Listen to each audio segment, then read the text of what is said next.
I have a question for both of you, which is, I've read less than 100 pages of each of your books. I started on Susan's because I got hers first, and as I'm reading Susan's, I'm thinking, oh my God, all this trauma that you went through as a very young child that you remember so well. And then I started reading Esther's book, and I said, oh my God, because Esther's book is a tsunami of at least the first pages that I've read of what you went through. So my question is, how do you remember so much of those really early young years? Is it because the experiences were so traumatic that they're burned into you, or did you do some research talking to other people, trying to recall what was going on, during your first, let's say, up to the point of 4 years old? I've been asked that question several times. You want me to start? Yeah, sure. Or, sure, go ahead. Look, I think that the first chapter, which is called the butterfly effect, I write about an event, a very important event in my life, which is when my parents separated. I was 1.5 years old, and my mother immediately met a Mexican, Salvador, who was to be her next husband, and went on a trip to Mexico that lasted 3 months. And my father, who already knew Adele and was having an affair with her, he moved in with Adele and lived in the Lower East Side, pursuing a bohemian dream of his, to be the bohemian writer. So I was left with my grandmother, Fanny, my dad's mother. And 3 months later, my mother came to pick me up. So people ask me, how did you know all this? I write about the way that I structured that chapter. I think I'll go into that. Is that I remember from a very early age, I would look at photographs. I loved looking at photographs, I think, as most children do or did when we had photographic albums. So I would come across these two pictures. One, I was with my grandmother in her arms and I was smiling. And in the other, I was with my mother and I was sort of like this. And every time I looked at that photograph, I would get a funny sensation in my stomach, which I call the butterfly effect. It was like anxiety, it's anxiety, okay? So once, many years later, like when I was around 15 or 16, and then again when I was writing the book, I asked my mother to go back to that time when I was left with my grandmother. And she said, oh, I have some pictures. You might want to see them. So we went through the pictures again, and I saw the same picture, and I had the same reaction. And I asked her, when was this picture taken? She said, that picture was taken when I came to pick you up. So I've gone into this long description about how do I remember that? Of course I don't. I don't remember that. The memory is lodged in my belly. That's how I remember an uncomfortable sensation. And then what I do is a reconstruction of how I probably would have felt, given that I was 1.5 years.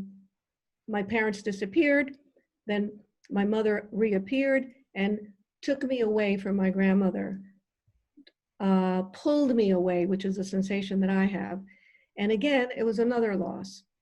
So I would say that, at least in my case, a lot of the things that I write in the first 5 or 6 years of my life are reconstructions of either photographs or sensations or images that I have from that time, with the exception of the bullfight chapter, which is a chapter also in the beginning. I used to go to the bullfights with my dad, and I have very clear memories of that, but I was already 5 years old.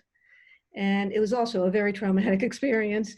And so, of course, I had that memory just seared into my psyche and into my mind's eye. I was surprised when I wrote it that I I remembered the sequence of the bullfight exactly, because after I wrote it, I went to do some research on bullfights. And the way that I had described it was exactly the way that the bullfights transpire. And they are 6 bullfights in a corrida and everything, and all the kids running around, everything. So to answer your question, I think it has to do with reconstruction, with photographs, with asking questions, and with certain memories that are pivots, they're nuclear, and that they structure other memories as well. I would answer the question a bit differently. I think in my case, I have very, very clear memories of my childhood. I think I was such a confused child, and I was a very quiet, observant child. And I was trying to make sense out of chaos. And it was vital, it felt, to pay attention to details and try to pick up understanding, meaning, because my parents were opposites. The culture was opposite. America was the opposite of Iran. My mother was rebellious, outspoken, defiant. My father was medieval, quiet, silent. They were at each other all the time. So when you live in that kind of environment, I think you can go in many different directions. You can forget. You can choose to forget your childhood and say, for the first 10 years of my life, I remember nothing. On the other hand, in my case, I needed to hold on to every detail in order to make sense out of it. And I don't know if the following is true for you, Sue, but I found the writing process to be fascinating, because when I would write down a memory, all of a sudden it was like a yarn. I was pulling up a yarn and other threads were connected to it.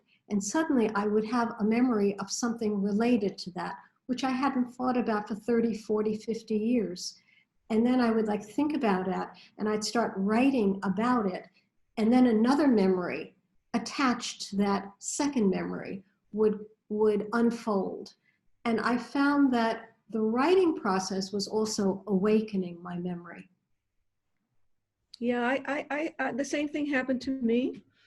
I was,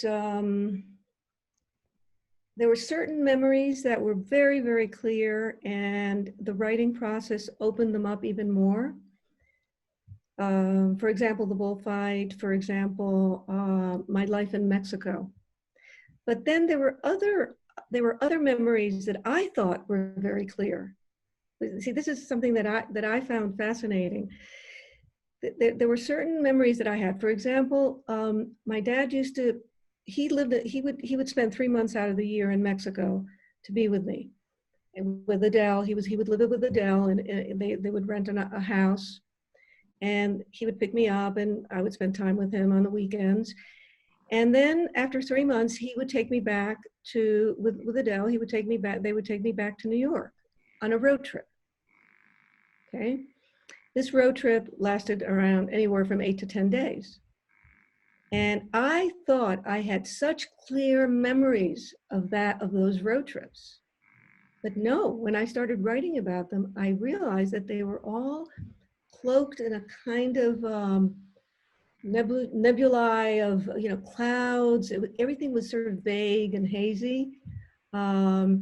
I had 2 or 3 very clear memories: jumping into the pool in the motels where we stayed, and him picking me up and putting me back. The pancake breakfast that we would have when we would get up every day at 3 o'clock in the morning, drive for 2 hours, stop at a diner, have pancakes. That was very clear. We would stop at 3 in the afternoon. I would jump into the pool, I remember. And I remember a conversation that we had about God.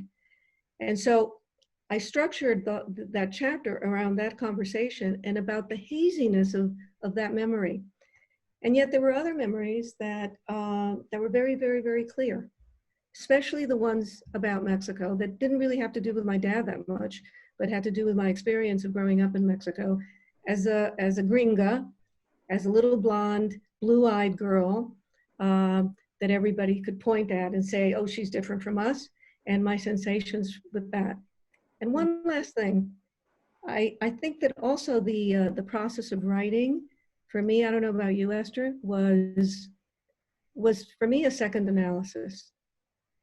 I went through certain periods of my life, especially periods of my life with Dad, periods of his life which were very painful, that I hadn't really thought about deeply. I had thought about them a lot, but I hadn't ever thought about them with that kind of depth.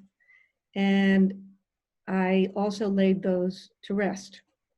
Finally, at the age of 68.